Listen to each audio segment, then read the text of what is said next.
back to Regular Guys Outdoors. I'm Chris. This is part 2 to my $99 17 HMR rifle. I'm out here at the range shooting some groups, but let's see what I did to the rifle before I came out. My goal with this rifle is to clean up its consistency on the groups. I got some that were really good, and then with the same ammo it was triple or quadruple the size. So what I want to do is clean up some of the consistency and then hopefully overall improve the accuracy a little bit. So what I've already done is I've taken a dowel and sandpaper and opened up the barrel channel here to make sure that when I do this is going to be fully free floated. I've run it down here a little bit to open this up. It was never touching, but I'll just take a little bit more clearance, just a little bit.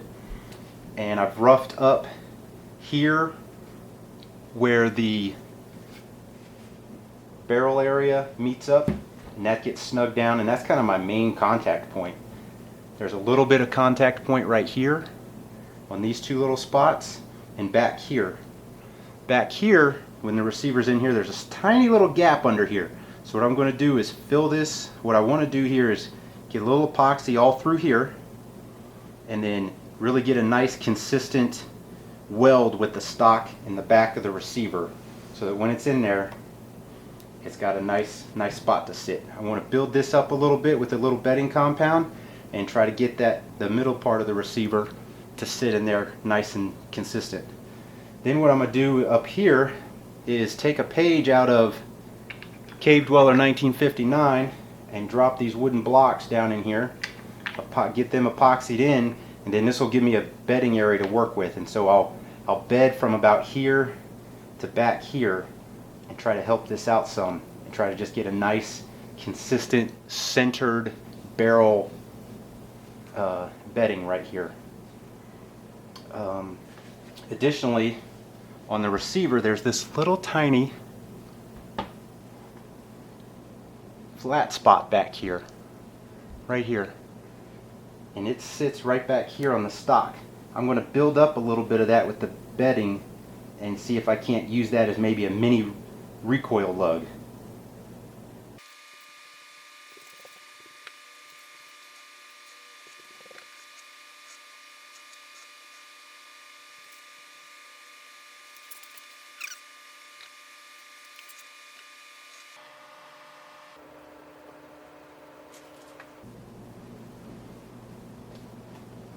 Now when I go to do the actual bedding part, I'm going to have a whole lot of that material here, a little bit all up in here, a little bit back here, and a little bit back here. Once I mount all the screws in and get it where I want, I'll start doing that little buildup behind this part of the receiver and create that little recoil lug. Release agent, 2 coats.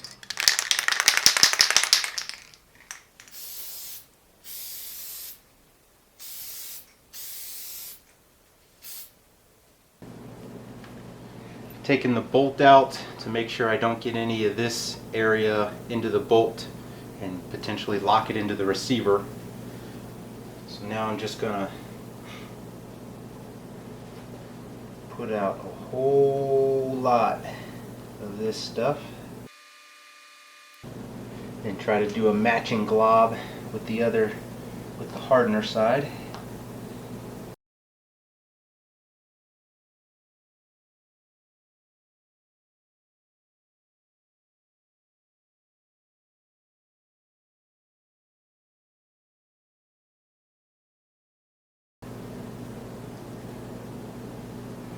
Really want to make sure that I'm not getting a whole lot around that hole per se, because I don't want it going in there and getting all locked up into the dovetailed area of the barrel and then locking my barrel into the stock. I would like to remove it if I want to.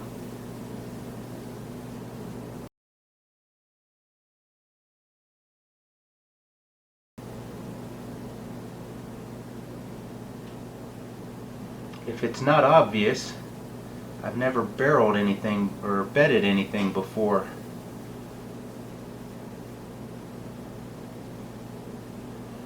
I'm hoping this area squeezes out toward the front, because I don't want it going more toward the back.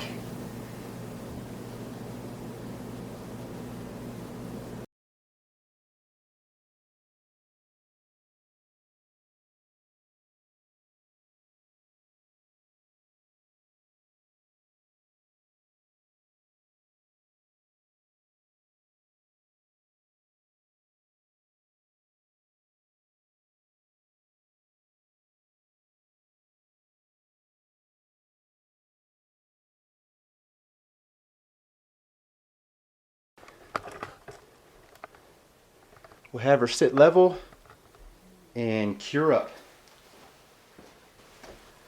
Before I forget, I'm going to build up the back side.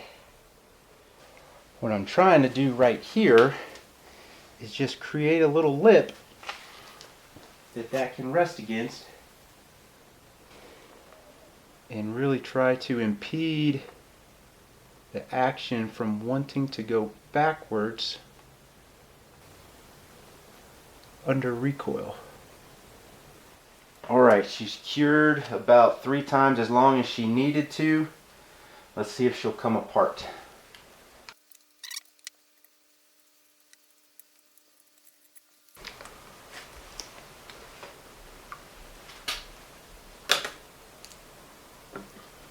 Awesome. Awesome. Can't believe that came out like that. Well, so let's take a look, see here. We got a pile of bedding. Looks like we got all kinds of contact through here.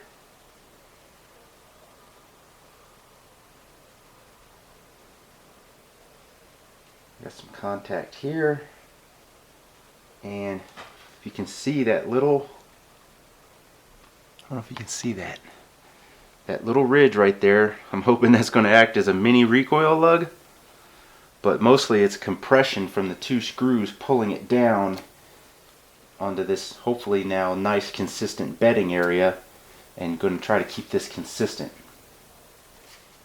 Without the tape on, we can see it's got nice clearance on the barrel down the forearm, and this way you can see that, you can see a little light through there.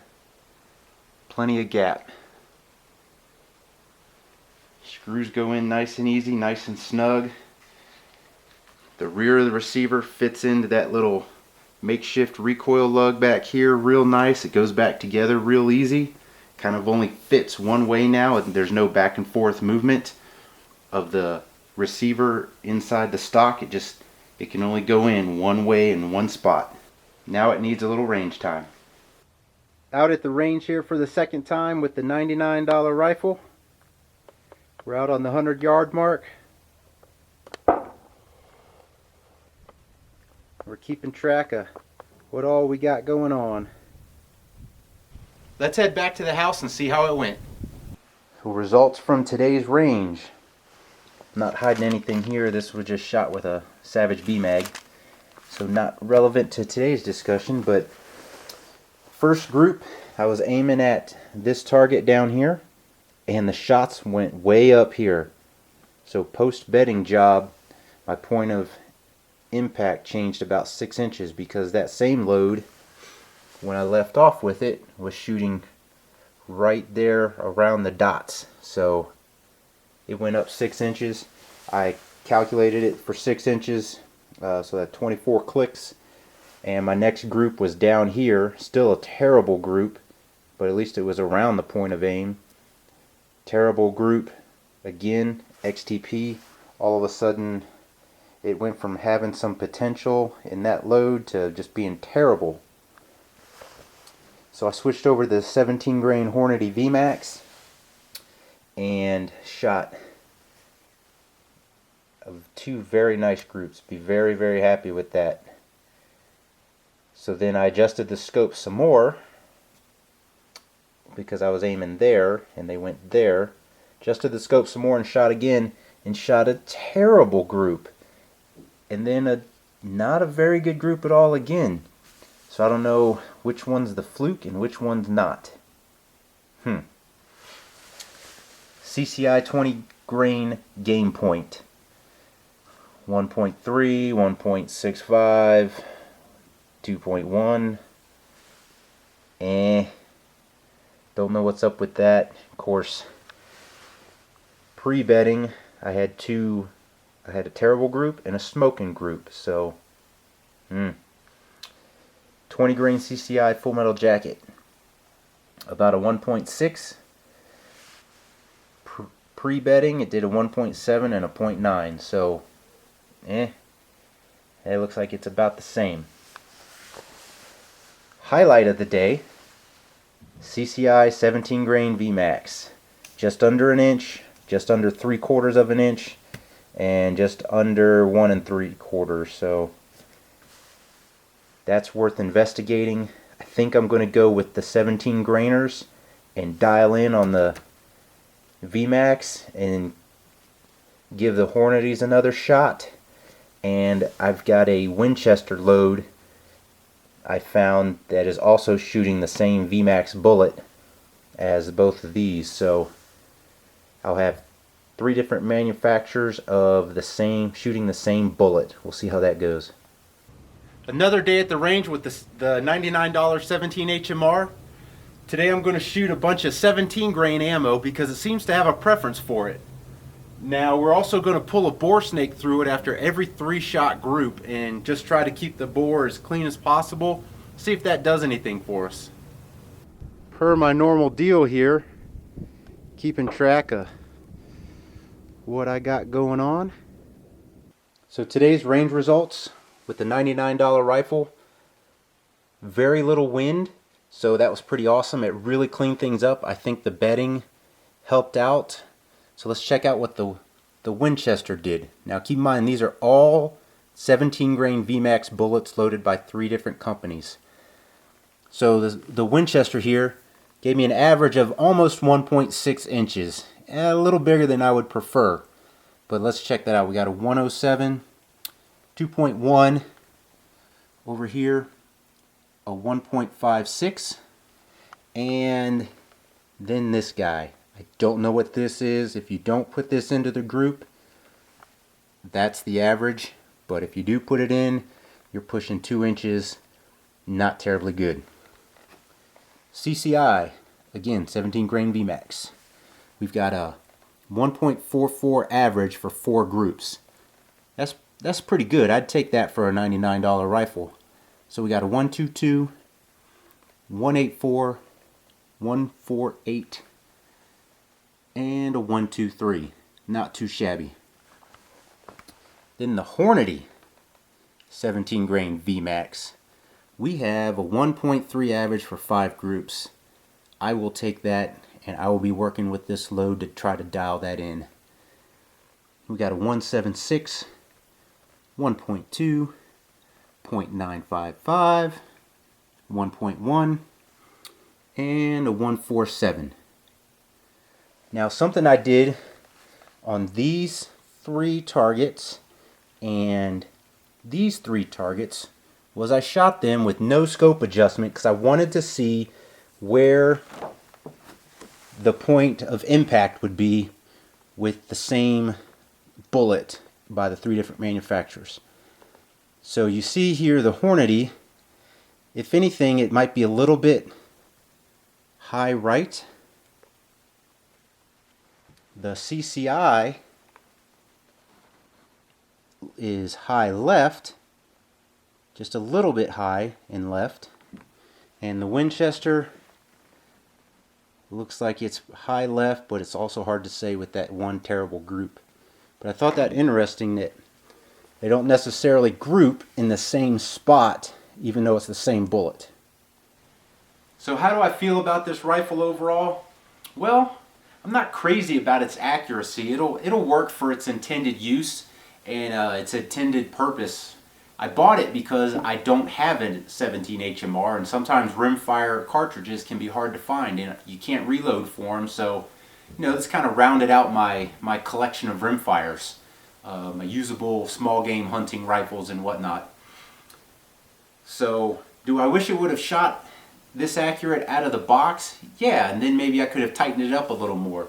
But you know, if it shot that accurate, maybe I wouldn't have even have messed with it. So I wouldn't have researched bedding and that sort of stuff. So I got to learn a little something, do a little project, a little DIY. So that was pretty cool. She is no walking varminter, that's for sure. Extremely heavy. She's 9 pounds now that I've added the weight back here. Big scope. It's a 4x12. Big heavy barrel. So we're out hunting and Eric's carrying his little rascal around at about 3 pounds, and I've got this thing just weighing me down, and it'll wear on you after a little while. Will it see another stock in the future? Maybe. But right now it's going to stay my $99 rifle. And a side note, these little 1-inch targets, they're very hard to shoot at. You can't quite tell. Maybe if your reticle's really fine, but the cross part of my reticle just completely covers them up, and you're not sure, are you a little high, a little left, a little right? So those aren't very good for that. I really much prefer that 2 and 3-inch dots like these. You can get your equal pieces of pie, and the ones with the little dots in the middle, you know, you can tell if you can see that dot, you know you're off center. So those are much nicer. I hope you enjoyed this video. Give us a subscribe right here. And part 1 of this rifle is right here. And a couple of the prairie dogs in this video were done with this rifle post bedding. Thanks for watching.